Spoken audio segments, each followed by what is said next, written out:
সুপ্রিয় দর্শক, আপনাদের সবাইকে স্বাগত জানাচ্ছি সাধারণ ইউনিভার্সিটি অনদৃষ্টিতে। আপনাদের সঙ্গে আছে আমি শ্যামল দত্ত। আজকে আমার অতিথি, আমরা আলোচনা করব, আমার পাশে আছেন মেজর জেনারেল আজিজ আহমেদ, মহাপরিচালক বিজিবির। আপনাকে স্বাগত জানাচ্ছি শুরুতে। দেশে টানা অবরোধ চলছে, মাঝে মাঝে হরতালও আছে। আমরা জানি যে 48 ঘন্টার হরতাল। আবার দেশের বিভিন্ন জেলা ভিত্তিক হরতাল, ইদানিং একটি নতুন জিনিস দেখতে পাচ্ছি। সব মিলিয়ে আপনাদের উপর একটা গুরু দায়িত্ব আছে এই অবরোধ এবং হরতালকে ঘিরে, যাতে নিরাপদে পণ্য পরিবহন থেকে শুরু করে যানবাহন চলাচল, মানুষের নিরাপত্তা দেয়া, এবং যে কোনো সময় দেখি হরতালের আগেই আপনাদের বিজিবি মোতায়েনের একটা সিদ্ধান্ত থাকে। সব মিলিয়ে একটা চ্যালেঞ্জিং সিচুয়েশনে আপনারা আছেন, এরকম মনে হচ্ছে কিনা? অবশ্যই এটা তো বিজিবির জন্য একটা চ্যালেঞ্জ, কারণ এবং আপনি যে জিনিসটা বললেন এইবার অবশ্য ধরনটা একটু ভিন্ন ধরনেরই মনে হচ্ছে। আমরা অতীতে যেরকম দেখেছিলাম হয়তো যে হরতাল হচ্ছে, তখন হয়তো যে হরতালটাকে ট্যাকেল করার জন্য বেসামরিক প্রশাসনের আহ্বানে হয়তো আমরা যেতাম। এবার হরতালের পাশাপাশি এই যে অবরোধ উপলক্ষে বিভিন্ন যাতে হাইওয়ে গুলো দিয়ে যাতে যানবাহন চলাচল করতে পারে সেই জিনিসটা আমাদেরকে নিশ্চিত করতে হবে। এটা একটা বিশাল টাস্ক। দুইটা বিষয়ে যাচ্ছে। আর আরেকটা বিষয় হচ্ছে যে হরতালগুলো কিন্তু খুব বিক্ষিপ্ত ভাবে হচ্ছে। যেমন হলো কোথাও রংপুরে, কোথাও ঢাকায়, এখানে কালকে ওখানে, কালকে থেকে ঢাকায় শুরু হচ্ছে হরতাল, ঢাকা খুলনায়। তো সেই হিসাবে কাজটা অবশ্যই এটা আমাদের জন্য আমরা চ্যালেঞ্জ হিসেবেই এটা করে থাকি আর কি।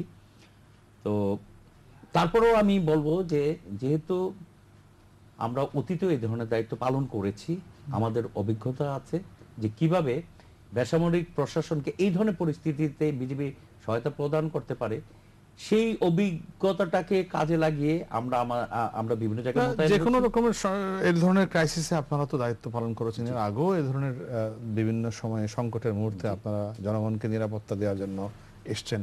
এইবারের কোনো বিশেষত্ব দেখতে পাচ্ছেন, একটু ডিফারেন্স, যে এইবার মনে হচ্ছে আপনাদের কাছে একটু ডিফারেন্স এই দায়িত্বটি পালন করা? না, অ্যাকচুয়ালি এই ধরনের দায়িত্ব আমরা আগেও যেরকম হলো টাস্কিং পেতাম বা রিকোয়েস্ট গুলো যেরকম আসছে, এইবার কিন্তু ওই ধরনেরই আসছে আর কি।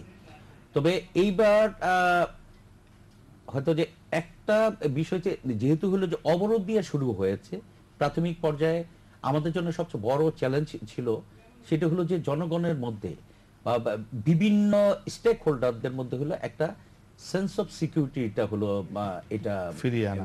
কিন্তু আমি এই কারণে বিশেষত্ব বলছি যে আমরা এই অতীতে তো বহু রাজনৈতিক আন্দোলন, হরতাল হয়তো আপনারা বিভিন্ন সময় দেখেছেন, এই প্রশাসনিক দায়িত্ব পালন করতে গিয়ে মোকাবেলাও করেছেন নিরাপত্তা দেওয়ার ক্ষেত্রে। কিন্তু এখন যে জিনিসটা দাঁড়িয়েছে, চোরাগোপ্তা হামলা, পেট্রোল বোমা, চোরাগোপ্তা হামলা, গাড়িতে আগুন দেয়া, এখন এটি আপনারা এই ধরনের একটি পরিস্থিতির মোকাবেলা করার জন্য আপনাদের স্ট্র্যাটেজিটা কি? আসলে এই ধরনের পরিস্থিতি কিন্তু না 2013 সালে 13 থেকে এই ধরনের হয়েছিল।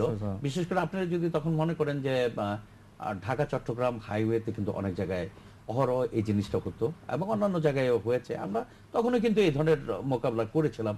আমরা তখন যে ধরনের হলো পন্থা অবলম্বন করতাম, এই ধরনের যারা হলো চোরাগোপ্তা হামলা করে তাদেরকে কিভাবে নিবৃত করা যায় এবং যে যানবাহনগুলোকে আমরা হলো নিরাপত্তা দিয়ে থাকি তাদেরকে হলো নির্বিঘ্নে একটা এলাকা হলো অতিক্রম করানো যায়, সেই জিনিসটা এখনো করছি। তো এটা কিন্তু নতুন না, বাট যে জিনিসটা হচ্ছে যে আপনার এইটা আমার যে অবশ্যই যে তারা যে কোথা থেকে আসে, যেহেতু হলো যে আপনি যে কথাটা বললেন চোরাগোপ্তা একটা হামলা, আগের থেকে হয়তো যে তাদের সম্পর্কে ধারণাটা পাওয়া এটা যে একটু ধরেন একটু কঠিনই।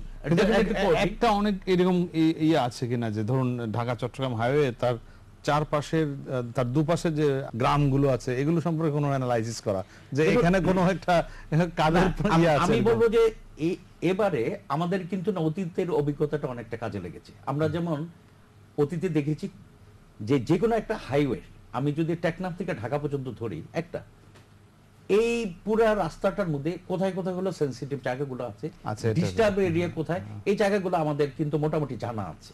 This is number 1। নাম্বার 2 হলো এই দায়িত্ব পালনের সময় এটা কিন্তু না তারা যে একই জায়গায় সব সময় হলো একই জায়গা থেকে যে হিট করার চেষ্টা করে তারা কিন্তু অবস্থান পরিবর্তন করে। আপনাদের কি কোনো অ্যানালাইসিস আছে এই পর্যন্ত কতগুলো এরকম হামলার শিকার হয়েছেন যেখানে আপনারা পাহারা দিয়ে আনছেন কিন্তু তারপরও এরকম চোরাগোপ্তা আমার মনে হয় যদি এটা তো আপনাদের যে মিডিয়া তো আসে, অ্যাকচুয়ালি যে হাইওয়ের মধ্যে শুরুর দিকে বেশ কিছু ছিল, বাট সাম্প্রতিককালে কিন্তু হাইওয়ের মধ্যে না তেমন একটা হামলাটা হচ্ছে না। সাম্প্রতিককালে যে আপনারা যেগুলো দেখছেন এগুলো কিন্তু হাইওয়ের বাইরে, শহরের ভিতরে যে সমস্ত জায়গায় হয়তো যে আইন শৃঙ্খলা রক্ষাকারী বাহিনী নাই, ওই সমস্ত এলাকাগুলোতে, যেমন ঢাকাতে গত 2 দিন আগে যেই ঘটনাটা হলো, ওই জায়গায় কিন্তু এটা কোনো টহলের মধ্যে হয়তো ছিল না, আশেপাশে হয়তো আইন শৃঙ্খলা রক্ষাকারী বাহিনী ছিল না, কিন্তু আইন শৃঙ্খলা রক্ষাকারী বাহিনীর উপরেও তো হামলা হচ্ছে। আমরা দেখলাম যে মৎস্য ভবনের সামনে পুলিশের গাড়ির উপরে। এটা তো আমরা সদা প্রস্তুত থাকি এবং সেজন্য আমাদের হলো প্রয়োজনীয় ব্রিফিং দেওয়া আছে, ওই ধরনের পরিস্থিতি আসলে তারা সেটা কিভাবে মোকাবেলা করবে সেই ধরনের নির্দেশনা। এমনি কি কোনো একটা টাইমিং থাকে যে এই সময়টাতে ওরা বেশি করে ভোর রাতে বা বেশি রাতে বা মাঝ রাতে কোনো সময়, মানে যারা আক্রমণ করে তাদের কোনো এরকম বিশেষ কোনো দিক থাকে? আসলে অনেকে তো ধরা পড়ে, তাদের থেকে হলো যে সমস্ত তথ্য পাওয়া যায়, আসলে কিন্তু না ওইরকম যে তারা মানে একটা হলো যেই সময়টাতে যে ভাবতে পারে যে এই সময় হয়তো আইন শৃঙ্খলা রক্ষাকারী বাহিনীর মধ্যে একটা শিথিলতা আসতে পারে, এই সময় আক্রান্ত করা, এরকম লক্ষণ কিন্তু খুব কম দেখা যাচ্ছে। তাও যে দুই একটা হয়তো হয়েছে, হয়তো যে কিন্তু ইদানিং দেখা যাচ্ছে আমরা কিছু ধরা পড়েছে তারা একেবারে সাধারণ মানুষ যারা এই বোমাটি মারছে, দেখা যাচ্ছে তারাও কিন্তু ওই অর্থ যে রাজনীতি করে তা না, তারা হয়তো তারা কারো নির্দেশে এই পেট্রোল বোমা মারছে, কারো নির্দেশে কারো পয়সা দিয়েছে কেউ একজন। এটা তো খুব কঠিন মোকাবেলা। সমস্যাটা হলো এখানে অ্যাকচুয়ালি না তাদেরকে ট্রেস করার মধ্যে যে জিনিসটা হলো আজকাল যে আমাদের এই যে সিম কার্ড, মোবাইলের যে সিম কার্ড গুলো, আমরা কিন্তু এটার উপরে নিয়ন্ত্রণ আনতে পারিনি। যে কেউ কিন্তু যে কোনো নামে বেনামে কিন্তু সিম কার্ড ইজিলি পেতে পারে।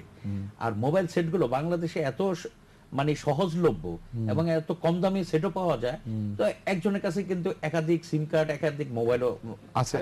সাধারণ মানুষের মধ্যে আইন শৃঙ্খলা রক্ষাকারী বাহিনী যখন হলো তাদেরকে ট্রেস করে, একটু তো ডেফিনেটলি এটা হলো চ্যালেঞ্জিং একটা, আগের থেকে এখন হলো দিন দিন যাচ্ছে এই ধরনের এই চ্যালেঞ্জটা বাড়ছে। This is number 1। আর এটার সাথে আরেকটা জিনিস এবার যোগ হয়েছে যেটা আমরা দেখতে পাচ্ছি যে বিভিন্ন জায়গায় যেগুলো করে মোটরসাইকেল ইউজ করে তারা, তো সেটা ব্যাপারে আমরা চিন্তা ভাবনা করছি যে আমরাও ব্যবস্থা নিচ্ছি যে কিভাবে এটাকে এগুলো তাদেরকে নিরুৎসাহিত করা যায় বা তাদের এই ধরনের যে অপতৎপরতা সেটা কিভাবে রোধ করা যায়।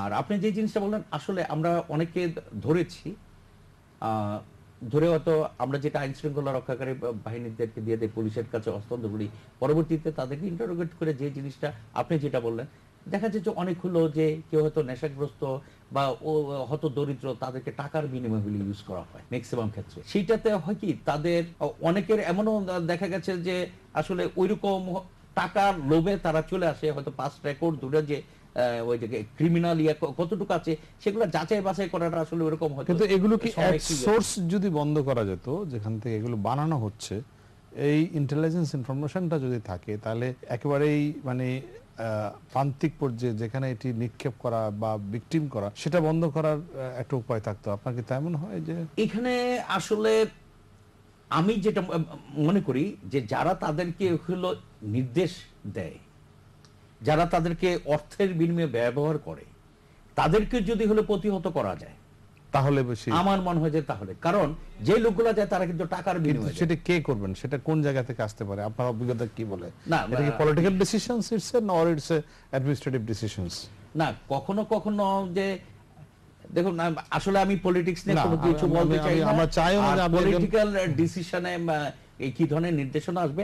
আমরা আইন শৃঙ্খলা রক্ষা করতে গিয়ে যে জিনিসগুলো মনে করি যে এইটাকে যদি আমরা যদি বন্ধ করতে পারি, তাকে অ্যারেস্ট করে হোক বা যে টাকার উৎসটা দিচ্ছে, যে নির্দেশনা দিচ্ছে, এবং তার বিরুদ্ধে যদি আমরা এভিডেন্সগুলো কালেক্ট করে যদি তাকে যদি আমরা কিন্তু চেষ্টা করছি, অনেকে তো লুকিয়ে আছে, একদিন যদি লুকিয়ে থাকবে হুট করে আমরা ঠিকই ধরবো এবং ধরাও হচ্ছে অনেককে, এবং তাদের বিরুদ্ধে কিন্তু না তথ্যের উপরে ভিত্তি করেই কিন্তু বিভিন্ন জনকে ধরা হচ্ছে এবং আগামীতেও ধরা হবে। কারণ আমাদের কাছে মনে হচ্ছে যে আমরা যদি ওই সোর্সগুলো যদি বন্ধ করতে পারি, যে যারা হলো টাকা পাঠাচ্ছে, টাকা প্রোভাইড করছে, যে যারা হলো নির্দেশনা দিচ্ছে, তাদেরকে যদি আমরা যদি প্রতিহত করতে পারি, তাদের একটু পরিসংখ্যানটা জানতে চাই। আপনারা ডেইলি কি পরিমাণ ট্রান্সপোর্ট আপনারা এখন পরিবহনে সহায়তা করছেন? এর মধ্যে তো পণ্যবাহী আছে, যাত্রীবাহী আছে, অয়েল ট্যাঙ্কার আছে। আপনারা ডেইলি কি কোন? আমার কাছে হলো প্রতিদিন হলো 2 বার হলো সারা বাংলাদেশে যে পরিবহনগুলো হলো আমাদের মানে বিজিবি,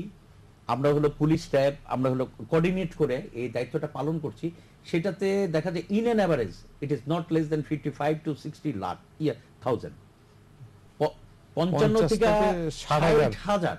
যেমন আজকে, জি আজকের আমি যদি ধরেন কালকে রাতের থেকে শুরু করে আজকে সকাল পর্যন্ত এবং আজকে সকাল থেকে যদি রাত পর্যন্ত 38,000 গাড়ি কালকে সন্ধ্যা 6টা থেকে ভোর 6টা পর্যন্ত দেশের বিভিন্ন জায়গায় পহরায় চলাচল করেছে। আজকে আমি আসার আগে যে রিপোর্টটা পেলাম, মোর দেন হলো 28,000 গাড়ি বিভিন্ন জায়গায় চলাচল করেছে। 883টা ওয়েল ট্যাঙ্কার আমরা বিভিন্ন জায়গায়, বিভিন্ন ওয়েল ডিপো থেকে বিভিন্ন জায়গায় হলো এটা হলো আজকে 24 আওয়ার্সের আমি চিত্র দিলাম। এটা কিন্তু এই সাম্প্রতিক কালে প্রথম কয়েকদিন আমাদেরকে কোঅর্ডিনেট করতে, লোকজনকে নিয়ে আসতে, আগ্রহী করে তুলতে আমাদের কিছুটা সিস্টেমে ফেলতে সময় লাগে। এখন হলো ক্রমান্বয়ে কিন্তু এই ফিগারটা বৃদ্ধি পাচ্ছে। এটা কতদিন চালাতে পারবেন আপনারা, মানে এটা হাউ লং? এটা কারণ আমরা তো অনির্দিষ্টকালের অবরোধ চলবে এরকম একটা ধারণা পাচ্ছি। ডেফিনেটলি এটা যদি প্রলং করে তো এটা তো কিছুটা তো এফেক্ট তো থাকবে, বাট আমরা সেটার জন্য বলা চলে প্রস্তুত, কারণ আমরা একই লক্ষ্যে হলো সার্বক্ষণিক দেই না, কারণ তাদের হলো রেস্ট এবং রিফিট যাতে হয় সেদিকে আমরা হলো। কিন্তু এই কাজটি করতে গিয়ে কি আপনাদের যে মূল দায়িত্ব সীমান্ত, সেটির অবস্থা কি এখন? আমি এই জিনিসটা আপনার মাধ্যমে সবাইকে যারা এই অনুষ্ঠানটা দেখছেন তাদেরকে বলতে চাই, আসলে এটা কিন্তু সঠিক না। আমরা বরঞ্চ আমি বলবো কিছু কিছু এলাকাতে আমি আগে যে টহল ছিল সেই টহল বৃদ্ধি করেছি। ফলস্বরূপ আপনারা সাম্প্রতিককালে দেখেছেন 33.5 কেজি গান পাউডার কিন্তু আমরা উদ্ধার করেছি, সীমান্তে আটক করেছি। তা আমরা যদি সীমান্ত ছেড়ে দিতাম, সীমান্ত দিয়ে আসছিল এগুলো, আমরা যদি সীমান্তে যদি ওরকম না থাকতো 33.5 কেজি, মানে এটা কিন্তু গান পাউডার এটা আটক করতে পারতো। আর শুধু তাই নাই, প্রতিনিয়ত তো আমরা অন্যান্য জিনিস, ড্রাগ বলেন, অন্যান্য জিনিস কিন্তু যেগুলো আছে সেগুলো কিন্তু আমাদের টহল যারা আছে বর্ডারে তাদেরকে আমরা হলো ডিস্টার্ব করি না, বরঞ্চ কোনো কোনো ক্ষেত্রে যেখানে হলো যে ওই সন্ত্রাসীরা বর্ডার ক্রস করে অন্য পারে চলে যেতে পারে বা ওদিক থেকে আসতে পারে, সে জায়গায় বরঞ্চ আরো কড়া পহরা দিচ্ছি। এখন হয়তো বলতে পারেন যে আমাদের এই লোকগুলো আসে কোথা থেকে, যে যাদেরকে দিয়ে আমরা এই দায়িত্বগুলো পালন করে থাকি। দেখুন আমার স্ট্রেংথ কিন্তু ইট ইজ প্লাস মাইনাস হলো 50,000। তো সেইখানে আমার ইন এন অ্যাভারেজে কিন্তু প্রতিদিন এনি ডে আমার কিন্তু 2,500 থেকে 3,000 লোক হলো ছুটিতে থাকে। আচ্ছা আচ্ছা, আমাকে ছুটি দিতে হয় বিভিন্ন ধরনের, বিভিন্ন নানা রকম ছুটিতে থাকে। বেশ কিছু লোকজন হলো ট্রেনিং এ থাকে এবং অন্যান্য তারপরে আরেকটা হলো একটা কনসিডারেবল নাম্বার কিন্তু আমার রিজার্ভ ফোর্স থাকে, কারণ আমার সীমান্তে প্রায় আপনারা দেখেন যে রাতের বেলা হলো স্মাগলারদের দ্বারা হলো আমাদের পেট্রোল গুলো আক্রান্ত হয়। যখন তাদেরকে ধরে যখন রাত্রেবেলা বিওপিতে ফিরতে যায় তখন কিন্তু প্রতিমন্ত্রী আক্রান্ত হয়। তাদেরকে রেস্কিউ করার জন্য বা তাদেরকে রিইনফোর্স করার জন্য আমার কিন্তু বিভিন্ন লেভেলে অনেক রিজার্ভ থাকে, সেটা কোম্পানি লেভেলে থাকে, ব্যাটালিয়ন লেভেলে থাকে, সেক্টর লেভেলে থাকে, আমার এখন রিজন হয়েছে বিভিন্ন লেভেলে থাকে। তো সেখানেও কিন্তু আমার প্রচুর সৈনিক আছে। তো এই সমস্ত দায়িত্ব পালন সাধারণত আমার যে রিজার্ভটা থাকে তারা, এবং আমি ছুটিটা তখন হলো কিছুটা হলো করা করে এই ছুটির জন্য আমার সৈনিকদের একটু অসুবিধা হয়, বাট সেখানে হয়তো একটা সৈনিক যে একবারে হয়তো তাকে 10 দিনের ছুটি দিলাম 8 দিনে, তখন 2 দিন 3 দিন বা 4 দিনের শর্ট লিভ দিই যে চলে আসো পরে দিব। তো সেই ছুটির সমস্যা ছাড়া অন্য কোনো ভাবে হয় না। সেক্ষেত্রে ইন এন এভারেজ আপনার প্রায় 1040 লোক আছে সব সময় এই না, এইটার জন্য তো আসলে আমার মনে হয় যে 7-8 হাজারের বেশি, 7-8 থাকে না, এবং অন্যান্য ফোর্স তো আছে, র‍্যাব আছে, পুলিশ আছে, অন্যান্য আছে। আমার কিন্তু না সারাদিনে কিন্তু এত প্রয়োজন হয় না। আমি যেইভাবে হলো পরিকল্পনা করে আমার রিজন কমান্ডাররা, আমার সেক্টর কমান্ডাররা, তারপরে হলো যেমন আমার অধিনায়করা পরিকল্পনা করে হলো মানে best possible utilization of the মানে লিমিটেড রিসোর্সেস, সেই জিনিসটা এনশিওর করা। এক্ষেত্রে যেমন আমরা অনেকটা জিনিস করি যে এই যে কোঅর্ডিনেট করে আমরা যাতে ডুপ্লিকেশন অফ এফোর্টটা না হয়, পুলিশ র‍্যাব বিজিবি একই জায়গায় একই কাজের জন্য এটা যাতে না হয়, সেই কোঅর্ডিনেশনের মাধ্যমে কিন্তু আমরা এই রিসোর্স ম্যানেজমেন্ট করছি। কিন্তু একটা জিনিস হচ্ছে যে এই যে পলিটিক্যাল মফ বা পলিটিক্যাল প্রোগ্রামকে ট্যাকেল করা এটা চ্যালেঞ্জিং, কারণ আপনারা তো একটা রাষ্ট্রীয় বাহিনী এবং অনেক সময় আপনারা ভুল বুঝাবুঝিরও কি শিকার হন, এরকম হয়েছে কিনা? দেখুন পলিটিক্যাল আমরা আমাদের কাজগুলো কিন্তু খুব স্পেসিফিক থাকে, বিশেষ করে আমার বাহিনীর জন্য যে কাজগুলো থাকে, যে আমরা বেসামরিক প্রশাসনকে হলো সহায়তা দিতে যাচ্ছি। কোথাও হয়তো যে সেখানে ধরেন যে কোনো একটা জেলাতে যদি আপনার হরতাল হয় বা অন্য কোনো, এখন যেমন হলো কোনো কোনো এই যে বিভিন্ন জায়গায় যে অবরোধটা হচ্ছে, বিশেষ করে হরতালের সময় আমরা ডিস্ট্রিক্ট অ্যাডমিনিস্ট্রেশন থেকে রিকোয়েস্টেশন যখন দেয়, আমরা যতটুকু পারি তাদেরকে দিই। আমরা দেখছি অনেক ডিস্ট্রিক্ট থেকে রিকোয়েস্টেশন চেয়েছে, বিজিবি চেয়েছে, কিন্তু আমরা কিন্তু সব জায়গায় দিচ্ছি না। আমরা তো তাদের সাথে, তারা যদি জাস্টিফাই করতে পারে, আমরা যদি প্রয়োজনটা মনে করি তাদের সাথে কথা বলি যে আপনারা এখন এই মুহূর্তে কি জন্য দরকার, আচ্ছা আমরা স্ট্যান্ড বাই রাখছি, পরে পাঠাবো। আবার অনেক জায়গায় এমনও আছে, আমার হলো ব্যাটালিয়নে থাকলো যে ঠিক আছে আপনি যদি এরকম সিচুয়েশনে দিবেন উইদিন হাফ এন আওয়ার আমরা হলো পৌঁছে যাব, তখন হয়তো বলে ঠিক আছে স্ট্যান্ড বাই রাখেন। আর দূরে যদি হয় সেগুলো আমরা পাঠিয়ে দিই, সেটা হলো ডিস্ট্রিক্ট অ্যাডমিনিস্ট্রেশনের ব্যবস্থাপনায় সেখানে থাকে। সাধারণত ডিস্ট্রিক্ট অ্যাডমিনিস্ট্রেশন যে কাজটা করে থাকে, পুলিশ, র্যাব বা অন্যান্য যারা আছে তাদেরকে দিয়ে হলো যে কোনো পরিস্থিতি ট্যাকেল করার করে থাকে। কোনো জায়গায় যদি দেখে যে না এইটা হলো ট্যাকেল করা সম্ভব হচ্ছে না, বিজিবি হলো মোতায়েন করা হয়ে থাকে আর কি। তো অনেক ক্ষেত্রে দেখা যায় পুলিশ, র্যাবই যথেষ্ট, তারাই ট্যাকেল করে। কিন্তু যদি এই যে এখন যে নেচার অফ ইয়ে হচ্ছে, সন্ত্রাসটা হচ্ছে, পেট্রোল বোমা ছোড়া, গুলি করা বা আগুন দেয়া, আপনাদের সামনে ঘটলে আপনারা কি করবেন? এগুলো হোয়াট ইউ ডু? এটা নিয়ে একটা বিতর্ক আছে, এটা নিয়ে অনেক ধরনের কথাবার্তা আছে। দেখুন, আসলে অনেকে বলে যে এটা কি আমাদের এখতিয়ার আছে কিনা অন্যান্য জিনিস। আমি একটা বিষয় আপনার মাধ্যমে একটা বিষয় আনতে চাই। বিজিবি আইন যেটা হয়েছে 2010, বর্ডার গার্ড আইন 2010, এইটার মধ্যে বাহিনীর কার্যাবলী স্পষ্ট লেখা আছে, যেটা হলো কিন্তু বাংলাদেশ গ্যাজেট আকারে কিন্তু বের হয়েছে 20 ডিসেম্বর 2010। সেখানে কিন্তু বাহিনী এই আইনের উদ্দেশ্যে পূরণকল্পে বাহিনীর কার্যাবলী নিম্নরূপ হইবে।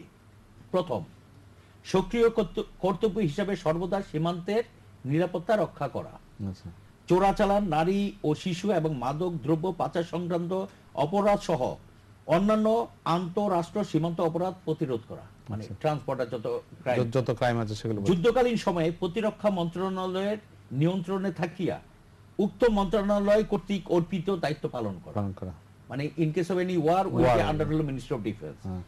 আভ্যন্তরীণ আইন শৃঙ্খলা রক্ষার্থে প্রশাসনকে সহায়তা করা, আচ্ছা, দিস ইজ আওয়ার টাস্ক। আচ্ছা, তারপর সরকার কর্তৃক অর্পিত যে কোনো দায়িত্ব পালন সম্পাদন করা। দেখেন এই যে লাস্টের দুইটা কাজ, আমাদের এই পাঁচটা কিন্তু স্পেসিফিক টাস্ক। আমরা এখন যে কাজটা করছি এটা কিন্তু আমাদের মানে ম্যান্ডেটেড টাস্ক। আমরা অতিরিক্ত কিছু করছি না, আমার এখতিয়ার বহির্ভূত কোনো কিছু করছি না। যা করছি আমাদেরকে যেটা হলো যে সাংবিধানিক ভাবে যে দায়িত্বটা অর্পণ করা হয়েছে, সেই দায়িত্বটাই কিন্তু আমরা পালন করছি। এবং আপনি বলেছেন পরিষ্কার করে, হ্যাঁ, কিন্তু এটা নিয়ে একটা রং একটা ইন্টারপ্রিটেশন দেওয়ার কি চেষ্টা আছে কোনো? না, আমার কাছে আসলে আমি দুঃখ লেগেছে যে আসলে তো অনেকে হয়তো যে এটাকে হয়তো যে বুঝেও না, বুঝার যদি কেউ যদি চেষ্টা করে, আমার কাছে মনে হয়েছে কেউ হয়তো যে অন্যভাবে বুঝার চেষ্টা করেছে, মিস ইন্টারপ্রেট করার চেষ্টা করেছে। দেখুন, দুইটা প্রেক্ষাপটে কিন্তু আমার বক্তব্যটা ছিল। আমার যদিও সেদিন হলো প্রশ্ন করেছে, আমি উত্তরটা দিয়েছি, বাট প্রশ্ন উত্তরটা না দিলেও প্রেস কনফারেন্সের কথা বলছেন। জি, আমি সেদিন প্রেস কনফারেন্সে করার সময় সাংবাদিকরা প্রশ্ন করেছে, আমি উত্তর দিয়েছি। বাট এই উত্তরের জন্য না, আমার তো যখন আমি ট্রুপসকে এমপ্লয় করি আমি কিন্তু তখনই তাকে টাস্কিং করেছি। এটা তো প্রশ্ন না করলো, আমি বললাম কি না বললাম, ইট ডাজ নট ম্যাটার। আমি ওই মুহূর্তে নির্দেশ দিয়েছি তা না। আমি যখন আমার ট্রুপসটাকে যখন হলো গ্রাউন্ডে যখন কমিট করব, আমি তো বলবো if you are attacked, this is what you are supposed to do and you will do it. তোমার জীবন রক্ষার্থে তোমার সব ধরনের অধিকার আছে, এবং ডেফিনেটলি একটা ট্রেন সোলজার হিসেবে আত্মরক্ষার্থে অস্ত্র ব্যবহারের, অফ কোর্স একটা ট্রেন সোলজার হিসেবে তো সে তার অস্ত্র ব্যবহার করবে, সেজন্যই তো তার অস্ত্রটা আছে। আর বিজিবি তো লেটেল ওয়েপনই ব্যবহার করে, অন্য কোনো ওয়েপন তো নাই। আমাদের তো এটা নাই, অথরাইজেশন নাই, আমি সেটা দিতে পারি না। সেকেন্ড হলো যে আমি যখন একটা দায়িত্বে নিয়োজিত থাকবো, যেমন হলো টহল, আমি একটা কনভয়কে স্কট করছি, তার নিরাপত্তা বিধান করা কিন্তু আমার দায়িত্বের মধ্যে পড়ে। আমার লিমিটেশন হয়তো থাকতে পারে যে আমি পুরো কনভয়টা হয়তো দৃষ্টির মধ্যে রাখতে পারছি না, কিন্তু এই দায়িত্ব পালনের সময় আমার সামনে যদি কোনো দুষ্কৃতিকারী পড়ে যায়, অবশ্যই আমার সৈনিক তার বিরুদ্ধে ব্যবস্থা নেবে, নাহলে আমি তাকে ওখানে এমপ্লয় করেছি কেন? এটা তো স্বভাবতই, তাই না? তো এইটা নিয়ে হলো অন্য কোনো ভাবে হলো ব্যাখ্যা দেওয়া আমি তো মনে করি এই যে আপনাকে বললাম আমার যা কিছু বলেছে আমার এখতিয়ারের মধ্যেই বলেছি। কিন্তু এটা কি আসলে ইচ্ছাকৃতভাবে মনে হচ্ছে কেউ একটু বিভ্রান্তি তৈরি করার চেষ্টা করছেন যে বিজিবি অর্ডার দিয়েছে গুলি চালানোর বুকে? আপনারা তো এখনো পর্যন্ত সেরকম কোনো না গুলি চালানোর অর্ডার না, যেই বিষয়টা এটা তো হলো যে আমার ফোর্স যখন হলো এমপ্লয় হবে তার যেই হলো নির্দেশনাগুলা, কারণ হলো তাকে হলো ব্রেক কোনো হলো নির্দেশ দেওয়া যাবে না, স্পেসিফিক আমার সোলজারকে কিন্তু একদম সুনির্দিষ্ট হলো আদেশ দিতে হবে, যাতে হলো যে কোনো সিচুয়েশন ট্যাকল করার জন্য তখন তো আর আদেশ দেওয়ার হলো কোনো সুযোগ থাকবে না, হি হ্যাজ টু রিঅ্যাক্ট। কিভাবে রিঅ্যাক্ট করবে, কি ব্যবস্থা করবে, তাকে হলো মানে আপনাদের কি কোনো সিভিলিয়ান এর আন্ডারে করতে হয় না সরাসরি আপনারা করতে হয়? আমরা যখন সাধারণত এই ধরনের ইউনাইটেড সিভিল পাওয়ারে যখন এমপ্লয় হই, সাধারণত হলো বর্ডারের হলো 0 লাইন থেকে 8 কিলোমিটার বাইরে যদি সাধারণত হই, আমরা সব সময় হলো ডিস্ট্রিক্ট অ্যাডমিনিস্ট্রেশনকে বলি আমাদের পেট্রোলের সাথে ম্যাজিস্ট্রেট দিতে হবে।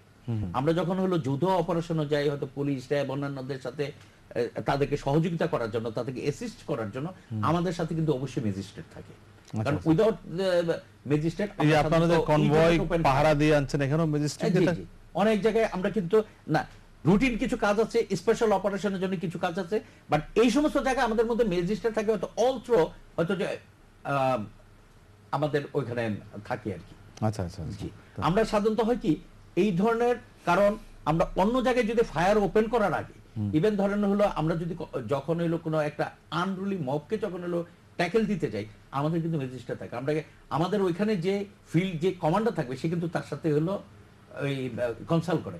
অনেক সময় দেখা যায় যে ম্যাজিস্ট্রেটই হয়তো বলে যে না এই পরিস্থিতিতে ওকে ওপেন ফায়ার, কারণ আমরা তখন হলো তার থেকে হলো এটা হয়তো যে ওই মুহূর্তে মৌখিকভাবে দেয়, পরে হলো আমরা তার থেকে লিখিত নিয়ে। আমি বেশি সময় নেই, আমি একটু সামগ্রিকভাবে এই যে অনেক রিফর্ম হওয়ার পর বিজিবি একটা নতুন দায়িত্ব, নতুন কেমন এখন অবস্থা চলছে সামগ্রিক বিজিবির একটু সংক্ষেপে যদি একটু বলেন। একটু আমি বলবো যে মানে সীমান্তের দিক থেকে বড় চ্যালেঞ্জগুলো কি মনে করছেন আপনারা? দেখুন এই বাহিনীটা কিন্তু একটা অত্যন্ত ঐতিহ্যবাহী বাহিনী, 219 বছরের বেশি কিন্তু এটার পুরনো বাহিনী, ইতিহাস আছে, এবং এটা আমাদের স্বাধীনতার যুদ্ধ বলেন তখনও একটা গৌরবময় ইতিহাস আছে। পিলখানা ওয়ান অফ দ্য মানে প্রথম অ্যাটাকের একটা জায়গা, জি, এবং তার মানে থ্রেট মনে করেছিল বলেই জাতির জনক বঙ্গবন্ধু শেখ মুজিবুর রহমানের এই যে আহ্বানে সাড়া দিয়ে অন্যান্য জায়গায় যখন হলো 25শে মার্চের আগে হলো জাতীয় পতাকা উত্তোলন করে, সেটা কিন্তু ঢাকা ইউনিভার্সিটিতে যখন সম্ভবত 13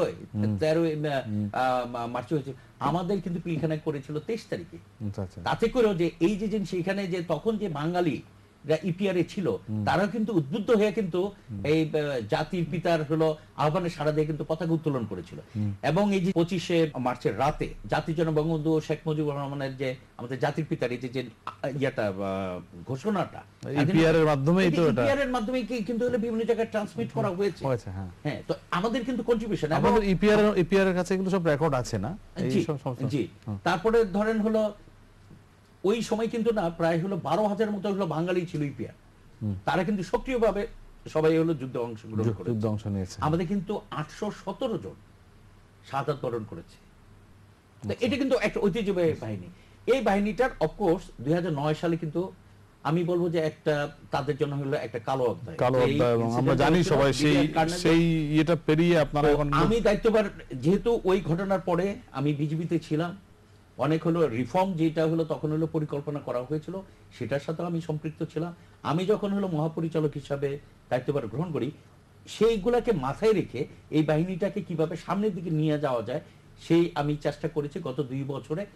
আমি এই মুহূর্তে এতটুকু বলতে পারি যে এই বাহিনীটা তাদের যে ওই কলঙ্কময় অধ্যায়টাকে কাটিয়ে উঠে সামনের দিকে যাওয়ার জন্য তারা এখন হলো প্রস্তুত। আমি এখন আপনার কাছে একটু জানতে চাই, যেটা সময় একেবারে কম, আমি এই যে মানুষের মধ্যে এক ধরনের এখন আতঙ্ক শঙ্কা, আপনি কি মানুষকে একটু মানে নিশ্চয়তা দিতে পারবেন কিনা যে আপনারা আছেন রাস্তায়, গণপরিবহন বলুন, পণ্য পরিবহন বলুন বা অন্যান্য যে সমস্ত প্রয়োজন, আপনারা তাদের পাশে আছেন এবং মানুষ নিরাপদ বোধ করবে, এরকম একটা আশ্বস্ততা আপনার কাছ থেকে পাবে কিনা? আমি তো অবশ্যই একটা হলো বাহিনীর প্রধান হিসেবে, যেহেতু আমি হলো এখন অন গ্রাউন্ডে কমিটেড, আমার ইনভলভ হয়েছি, আমার লোকজন হলে ইনভলভ আছে, প্রতিনিয়ত দায়িত্ব পালন করছে, আমি কিন্তু প্রতিনিয়ত আমার বিভিন্ন কমান্ড চেইন অফ কমান্ডের মাধ্যমে কিন্তু জনগণকে এই আশ্বাসটাই দিতে চাই যে আপনারা আসুন, আমরা নিরাপত্তা দিব। দেখুন, সারাদিনের যদি আপনারা যে কোনো একটা ছোট্ট জিনিস জানতে ইচ্ছে করছে, এমনি কি আপনাদের কোনো সোলজার কি আক্রান্ত হয়েছে এই পর্যন্ত, যে গত এই দুই একটা ইনসিডেন্ট যে হয়েছে বা আহত বা এরকম এরকম না, তেমন কোনো কিছু হয়নি? ইয়েতে হয়নি। একটা ইনসিডেন্ট হয়েছিল, সেখানে হলো যে ওই ককটেল ছুড়েছিল, তো ওইখানে একটা স্প্লিন্টার এসে হাতের এখানে লেগেছিল, তেমন কোনো হয়নি। গাড়ির জায়গায় হয়তো যে গ্লাস ভেঙেছে, কোনোটার হয়তো যে গাড়ির নিচে এসে ককটেল পড়েছে, এই ধরনের ইনসিডেন্ট। বাট আপনি এনশিওর করছেন জনগণকে যে আপনারা তাদেরকে নিরাপত্তা দিতে পারবেন? যে করে হোক আমরা আমাদের সাধ্যমতো চেষ্টা করব, এবং আমরা নিশ্চিত যে এটা পরিস্থিতি যেভাবে উন্নীত হচ্ছে, আমি মনে করি যে এটা গত 17 দিনের অভিজ্ঞতা কি বলে? এটা কি দিন বাই দিন শুরুর দিকে যেমন হলো কোনো বাস চালাতে যেত না, তারপরে হলো যে ট্রাক গুলো আসতে চাইতো না, এখন কিন্তু হলো আস্তে আস্তে কিন্তু লোকজন হলো নির্ভরশীল হচ্ছে, তারা কিন্তু যাতায়াত করছে। ইভেন হলো যে একটা আইসিপি যেটা হলো অনেকদিন বন্ধ ছিল, আমরা কিন্তু সেটাকে আবার হলো যে তারা হলো নিরাপত্তা, আমরা বলেছি আমরা নিরাপত্তা দিব, সেটা আবার হলো সচল হয়েছে। এখন যেমন প্রত্যেকটা আইসিপি দিয়ে কিন্তু প্রতিবেশী দেশ থেকে হলো যেটা হলো বৈধভাবে যে আমদানি করা মালপত্র, সেগুলো কিন্তু নিয়মিত আসছে, আমরা সেগুলো হলো দিচ্ছি। তো আমরা হলো জনগণকে আশ্বস্ত করতে চাই যে বিজিবি, পুলিশ এবং র্যাবের পাশাপাশি আপনাদের পাশে থাকবে, আপনাদের নিরাপত্তা দেওয়ার জন্যই আমরা কিন্তু গ্রাউন্ডে আছি। হয়তো কোথাও থেকে কোনো দুর্বৃত্ত এসে দুই একটা জিনিস করে গেল, সেটা যদি আপনি ধরেন যে যেখানে হলো 50,000 60,000 গাড়ি যানবাহন বিভিন্ন ধরনের প্রতিদিন চলাচল করে, সেখানে হয়তো একটা দুইটা, তো এতে করে ওই সন্ত্রাসী বা যারা সন্ত্রাসীদেরকে পরিচালনা করে তাদের আত্মতুষ্টি নেওয়ার কিছু নাই, মানে আপনারা তাদের জনগণের পাশে আছেন। আমরা বিশ্বাস করি সুপ্রিয় দর্শক, জনগণের পাশে যে অসাধারণ দায়িত্বটি পালন করছে বিজিবি এবং নিরাপত্তা দেওয়ার জন্য, এই যে দেশ জুড়ে একটু অবরুদ্ধ পরিবেশ, সেখান থেকে এই অবরুদ্ধ পরিবেশকে মুক্ত করার জন্য তারা নিজস্ব তত্ত্বাবধানে যানবাহন চালানো থেকে শুরু করে পণ্যবাহী ট্রাক, জনগণের ট্রাক, জনগণবাহী নানা রকম যানবাহন, এমনকি তেলবাহী ট্রাক ইত্যাদি যে দায়িত্বটি পালন করছে, এটি অসাধারণ একটি দায়িত্ব, এবং এই ঝুঁকি নিয়ে তারা সেই কাজটি করছে। আশা করি ভবিষ্যতে পরিস্থিতি আরও স্বাভাবিক হয়ে আসার জন্য তারা তাদের সেই দায়িত্বটি পালন করে যাবেন। মেজর জেনারেল নাজির আহমদ, আপনাকে ধন্যবাদ জানাচ্ছি আমাদের স্টুডিওতে এসে আজকের এই আলোচনা শোনার জন্য। দর্শক আপনাদেরকেও অনেক ধন্যবাদ জানাচ্ছি অনুষ্ঠানটি দেখার জন্য। সবার জন্য রইল শুভকামনা, সবাই ভালো থাকবেন এবং নিরাপদে থাকবেন।